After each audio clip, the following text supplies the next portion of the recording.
काय सांगाल भैया, आपण मुंबई दौरा केला. या दौऱ्यामध्ये आपण राज्याच्या उपमुख्यमंत्री असणाऱ्या सुनेत्रा वहिनी पवार आणि कृषी मंत्री असणाऱ्या दत्तात्रय भरणे यांना भेटलेले आहात. काय चर्चा झाली या भेटीमध्ये? या भेटीचं मुख्य कारण हे गेल्या विधानसभेला महाराष्ट्र रिपब्लिकन पक्षानं सगळीकडं सर्व जागा लढवण्याचं निश्चित केलं होतं आणि त्या अनुषंगानं पक्षाची गोडधोड जी होती ती जोरदार होती. राज्यभर महाराष्ट्र रिपब्लिकन पक्षाचं वातावरण चांगलं झालं. त्यानंतर या स्पेसिफिक सांगायचं झालं तर या इंदापूर तालुक्यामध्ये जवळपास 115 शाखांचं उद्घाटन त्या दरम्यान आपण नुकतंच पार पाडलं होतं. आणि मग त्यामध्ये आत्ताचे कृषी मंत्री दत्तात्रय मामा भरणे यांच्याशी काही चर्चा आमची झाली आणि त्यानंतर मग देवगिरीला मान्य अजितदादा सोबत आमची बैठक झाली आणि मग त्या बैठकीमध्ये असं ठरलं की बाबा आपल्या पक्षाने राष्ट्रवादी काँग्रेस पार्टीला सपोर्ट करावा आणि मग आपण जर आम्हाला सपोर्ट केला, आमच्यासोबत जर तुम्ही काम केलं तर भविष्यामध्ये जे विधान परिषदा येणार आहेत त्या विधान परिषदेवरती आपल्याला संधी त्या ठिकाणी आम्ही देऊ राष्ट्रवादी काँग्रेसच्या कोट्यामध्ये. आणि जर विधान परिषद लीड झाल्या तर त्या ठिकाणी येणाऱ्या महामंडळापैकी एक महामंडळ आपल्या महाराष्ट्र रिपब्लिकन पक्षाला देण्याचं त्या ठिकाणी दादांनी आम्हाला शब्द दिला होता. आणि तो शब्द देत असताना आताचे कृषी मंत्री दत्तात्रय मामा भरणे हे त्या ठिकाणी उपस्थित होते आणि ती चर्चा आमची त्या ठिकाणी झाल्यानंतर आपण सगळ्यांनी बघितलं असेल की आपल्या इंदापूरमध्येच पत्रकार परिषदेला स्वतः अजितदादा पवार उपस्थित होते. आमच्या दोघांच्या उपस्थितीमध्ये ती पत्रकार परिषद या ठिकाणी घेण्यात आली आणि त्याच्यामध्ये राष्ट्रवादी काँग्रेस पक्षाच्या सर्व राज्यातल्या उमेदवारांना महाराष्ट्र रिपब्लिकन पक्षाने त्या ठिकाणी पाठिंबा दिला आणि विधानसभेला राष्ट्रवादीसोबत काम केलं. त्याच्यानंतर पंचायत समिती आली, जिल्हा परिषदा आल्या, सगळ्या निवडणुकांमध्ये नगरपालिका आली, महानगरपालिका आल्या, सगळ्या निवडणुकांमध्ये आम्ही राष्ट्रवादी काँग्रेस पक्षाच्या सगळ्या उमेदवारांचा प्रचार हा प्रामाणिकपणे त्या ठिकाणी आम्ही केलेला. आणि म्हणून त्या अनुषंगानं मी जे आपण बघितलं 12 तारखेला मी राज्याच्या उपमुख्यमंत्री सुनेत्रा वहिनी पवार असतील, कृषी मंत्री दत्तात्रय मामा भरणे असतील, यांना त्या ठिकाणी भेटून मी त्यांना त्या ठिकाणी स्मरणपत्र त्या ठिकाणी दिलेलं आहे की जो अजितदादांनी शब्द दिलेला होता तो आपण त्या ठिकाणी पूर्ण करावा आणि येणाऱ्या आता महामंडळाच्या ज्या नियुक्त्या आहेत त्याच्यामध्ये महाराष्ट्र रिपब्लिकन पक्षाला आपण त्या ठिकाणी महामंडळ देण्यात यावं अशा पद्धतीची विनंती त्या ठिकाणी मी त्यांना समक्ष भेटून त्या ठिकाणी केलेली आहे. या भेटीदरम्यान आपल्याला कोणता ठोस आश्वासन किंवा शब्द दिलेला आहे का? त्या ठिकाणी दत्तात्रय मामा भरणेंनी मला तसा शब्द दिलेला आहे की मी वहिनींसोबत बसून जो काही शब्द दिलेला आहे ते आम्ही त्या ठिकाणी निश्चितपणे पूर्ण करण्याचा प्रयत्न त्या ठिकाणी मी करेल असा त्यांनी त्या ठिकाणी शब्द दिलेला आहे. उजनी धरणग्रस्त शेतकऱ्यांच्या विषयावर तुमचं अर्धनग्न आंदोलन चालू आहे, त्या संदर्भात काय चर्चा झाली? हो, त्याही संदर्भात मी मुंबईला गेलो की त्या आंदोलनाच्या दरम्यानची पण काही कागदपत्र मुंबईला घेऊन जात असतो. संबंधित विभागाला मी त्या ठिकाणी त्या आंदोलनाची पत्र पण त्या दिवशी मला वाटतं विखे पाटील साहेबांच्या कार्यालयाला पण दिलेले आहेत. त्या दिवशी काही विखे पाटील साहेबांची माझी भेट होऊ शकली नाही, परंतु दोघांच्या पण कृषी मंत्री दत्तामामा भरणे असतील किंवा उपमुख्यमंत्री सुनेत्रा वहिनी पवार असतील त्यांच्याही कानावर तो विषय घालून त्याच दिवशी त्यांना सुद्धा त्या आंदोलनाच्या संदर्भातली पत्रव्यवहार मी त्या ठिकाणी केलेला आहे. त्यांनी त्या ठिकाणी मला सांगितले की आम्ही सर्वांशी चर्चा करून आपणाला या शेतकऱ्यांच्या जमिनीच्या संदर्भामध्ये बैठकीचं आयोजन आम्ही करून त्यामध्ये आपण सगळ्यांसोबत चर्चा करू अशा पद्धतीनं चर्चा त्या दिवशी आमची त्यांच्यासोबत झालेली. त्याची चर्चा आहे पण त्यांना पण डावललं गेलं, नाकारलं गेलं आणि पुन्हा एकदा तुमची एक आता चर्चा आहे. तर भविष्यात ह्या घडामोडी नाहीच झाल्या, जर डावलंच गेलं तर तुम्ही जे आता सपोर्ट करताय मामांना हा सपोर्ट असाच राहणार की हे बघा, त्यांनी हे सगळ्या ज्या घडामोडी घडलेल्या होत्या ती सगळ्या कृषी मंत्री दत्तात्रय मामा भरणे यांच्या शब्दावरती आम्ही केलेल्या आहेत. आणि ह्या सगळ्या आपल्या इंदापूर तालुक्याने राज्याने बघितलेल्या आहेत की मामांच्या शब्दाखातीरच आम्ही त्या ठिकाणी थांबलेलो होतो. त्यामुळे मामांनी त्याच्यावर विचार करणं आवश्यक आहे की आम्ही तुमच्या शब्दाला किंमत देऊन त्या ठिकाणी आम्ही थांबण्याचा निर्णय घेतला आणि तुम्हाला सपोर्ट केला. तर त्या ठिकाणी जो दिलेला शब्द आहे हा शब्द पाळणं ही त्यांची जबाबदारी आहे. आणि जर उद्या शब्द जर पाळला गेला नाही तर उद्या ह्या तालुक्यातल्या जनतेच्या बी ह्या सगळ्या गोष्टी लक्षात येणार आहेत त्या. आणि ह्या तालुक्याला तर सगळ्याला माहिती आहे की मी कधी खोटं बोलत नाही.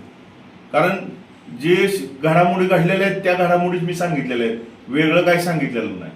मग तशा पद्धतीनं मामांनी त्याच्यामध्ये काय निर्णय घ्यायचा आहे ते शेवटी त्यांच्या हातात आहे. आम्हाला जर उद्याच्याला विश्वासात घेतलं नाही, एकतर विधान परिषदेचा शब्द होता, आम्हाला विधान परिषद सगळ्या होऊन गेल्या. आम्ही वेळोवेळी आमच्या शिष्टमंडळाने पत्रव्यवहार त्यांच्याशी केलेला आहे, जाऊन भेटून केलेला आहे. त्यावेळेस सुद्धा त्यांच्याकडनं कुठला निरोप आम्हाला आला नाही. परंतु आता अपेक्षित आहे आम्हाला की महामंडळाला तरी कमीत कमी त्या ठिकाणी त्यांच्याकडनं आम्हाला निरोप आला पाहिजे, त्यावर चर्चा झाली पाहिजे.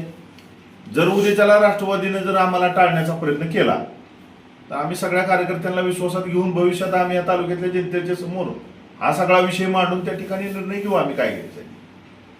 निवडणुका जवळ आल्या की ही बडे नेते असतात किंवा राजकीय बडे पक्ष असतात, हे असंच काहीतरी गाजर दाखवण्याचा प्रयत्न करतात. आणि आता पुन्हा निवडणुका होण्यासाठी एक 3-4 वर्षाचा अवधी आहे. मग हे 3-4 वर्ष असं जर तुम्हाला नादी लावलं काय केलं तरी तुम्ही 3-4 वर्ष वाट बघणार की ह्यांना काही कालावधी देणार? नाही बघा, आता मला वाटतं की आता काही कालावधीमध्येच या राज्यातल्या महामंडळांच्या नियुक्त्या होण्याची दाट शक्यता आहे. आपण हे मीडियाच्या माध्यमातून तो बघतोय. आणि मला दादा असताना दादांनी सांगितलं होतं की आपल्या वाट्याला 23 म्हणजे राष्ट्रवादी काँग्रेस पार्टी अजित पवार गटाला 23 महामंडळ त्यांच्या वाट्याला आलेत असं दादांनी सांगितलं. आणि त्यापैकी एक महामंडळ हे आपलं फिक्स आहे आणि ते आम्ही तुम्हाला निश्चितपणे देऊ असा शब्द दिला होता. आता त्या 23 महामंडळात काय करणार आहे ती शेवटी त्यांचा पक्ष आहे, त्यांचा अधिकार आहे. पण आम्ही त्यांच्यासाठी लढलेलो आहे, आम्ही त्यांना सपोर्ट केलेला आहे. आम्हाला द्यायचे का ना द्यायचे ती ठरवतील, परंतु आमची मागणी आग्रहाची आहे की बाबा आम्ही तुमच्यासाठी काम केलं, आम्हाला ते दिलं पाहिजे. समजा नाहीच दिलं किंवा आम्हाला जर टाळलं गेलं तर भविष्यात आम्ही सगळी तालुक्यातली बसून चर्चा, जनतेसोबत संवाद साधून त्याच्या पुढे भविष्यात निर्णय घेऊ आम्ही. मामा प्रयत्न करतील तुमच्यासाठी? निश्चितपणे मामांनी मला तसा शब्द पण दिलेला आहे आणि मामांनीच ही चर्चा घडवून आणलेली आहे. काही मी जाऊन स्वतः बोललेलो नाही दादांना, मामाच त्याला मध्यस्थी आहेत. मामांनीच तो शब्द दादांकडनं घेतलेला आहे, मी फक्त सोबत होतो. मामांनी सगळं दादांच्या कानावर घालून आपल्याला ह्यांना काहीतरी मदत करावी लागणार आहे, ह्यांना कुठंतरी आपल्याला विधान परिषद किंवा महामंडळ द्यावं लागेल हा प्रस्तावच दत्तात्रय मामा भरणेंनी स्वतः अजितदादांकडे मांडलेला होता आणि त्याला दादांनी होकार दिलेला होता. मामा त्यासाठी 100% प्रयत्न करतील अशी मला आशा आहे आणि महाराष्ट्र रिपब्लिकन पक्षाला न्याय देतील असं मला तरी मनापासून वाटतंय. भविष्यात बघू. तुम्ही मामांना निवडून आणण्यासाठी सुद्धा प्रयत्न केले आणि शिवाय तुम्ही त्यांना मंत्रिपद मिळावं यासाठी सुद्धा तुम्ही प्रयत्न केले होते असं कळतं. काय तुमच्यासाठी कसं करतो? हा की आता आपण सगळ्यांनी पाहिलेलं आहे की ज्यावेळेस मी राष्ट्रवादी काँग्रेस पार्टीला पाठिंबा जाहीर केला, तुम्ही बघितलं असेल की या तालुक्यामध्ये तर कमीत कमी की प्रत्येक गाववाईज हे माझ्या महाराष्ट्र रिपब्लिकन पक्षाचा एक वेगळा संच मी तयार करून वेगवेगळ्या सभा मी घेतलेल्या आहेत आणि त्या ठिकाणी मी त्यांना पाठिंबा हा मोठ्या ताकदीनं दिला होता आणि त्याच्यावर ते मोठ्या फरकाने विजयी पण झालेले आहेत. आणि मग त्याच्यानंतर आपण बघितलं असेल की मला वाटतं अजितदादांचं दुःखद निधन झाल्यानंतर जी नगरपालिकेपाशी शोकसभा आपण पाहिली, कारण तो विषय मी कधी बाहेर बोलणारच नव्हतो, कारण तो दादांच्यातला आणि माझ्यातला विषय होता, मामांच्या संबंधितला. परंतु दादा गेल्यानंतर ते माझ्या मनात राहिलेलं आणि शोकसभेमध्ये मी तो विषय सांगितला की पहिल्यांदा जर कोण गेला असेल अजितदादांकडे की दत्तामामा भरणेंना कॅबिनेट मंत्री करावं म्हणून, तर लेखी पत्र देऊन भेटून रात्रीच्या 12 वाजेपर्यंत चर्चा करून येणारा हा मी पहिला कार्यकर्ता त्या ठिकाणी आहे. आणि महाराष्ट्र रिपब्लिकन पक्षाच्या वतीनंच ती मागणी दादांकडे मी केली होती की कसल्याही परिस्थितीत तुम्ही मामांना त्या ठिकाणी कॅबिनेट मंत्री करावं अशा पद्धतीची विनंती मी त्या ठिकाणी केली आणि त्याला यश पण आलं. त्यावेळेस ती सगळी माहिती पण मी मामांना त्यावेळी दिलेली आहे. तुम्ही जसं म्हणता त्याच पद्धतीने कळसच्या एका शेतकऱ्याने नवस केला होता तब्बल 12 बोकडं कापू म्हणून, जर मामांना 21 बोकडं कापू जर मामांना मंत्रिपद कॅबिनेट मंत्रिपद मिळालं. तसं झालं, तिने ती नवस फेडला. पण आता तोच शेतकरी मामांच्या विरोधात आंदोलन करत आहे. खडक वाचल्यामुळे त्याला पाणी न मिळाल्याने त्याचे क्षेत्र हे ऊस पीक जे असेल ते जळलेलं आहे. मग ह्या मामांच्या भूमिकेवरती तुम्ही कसं पाहता, किंवा ही भूमिका तुमच्या बाबतीत सुद्धा लागू होऊ शकते भविष्यात? हे बघा, आपण जे काम करतो ते प्रामाणिकपणे काम करतो. प्रत्येकाच्या मनातनं काम करण्याची भूमिका कशी आहे ती त्याची त्याला माहीत राहते. आपल्याला वाटतं की आपण ज्याच्यासाठी प्रामाणिकपणे काम केलं त्याने आपलं काम प्रामाणिकपणे करावं ही अपेक्षा आहे आपल्याला. त्या दृष्टीने आपण प्रयत्न करतोय. आता जसं त्या शेतकऱ्याने त्या ठिकाणी त्याला वाटत होतं की मामा मंत्री व्हावं म्हणून त्यांनी काय तुम्ही म्हणताय, मला तर काही म्हणजे मी आजच ऐकलं त्यांनी की बाबा काही 21 बोकडं त्यांनी नवस बोलला होता. माझ्या कानावर नाही आलं, परंतु जर तसं असेल तर त्यांनी त्या ठिकाणी विचार करणं आवश्यक आहे की बाबा आपल्या, आणि माझं स्पष्ट मत आहे की जो कार्यकर्ता आपल्यासाठी झटतो त्याच्यासाठी आपण झटणं आवश्यक आहे.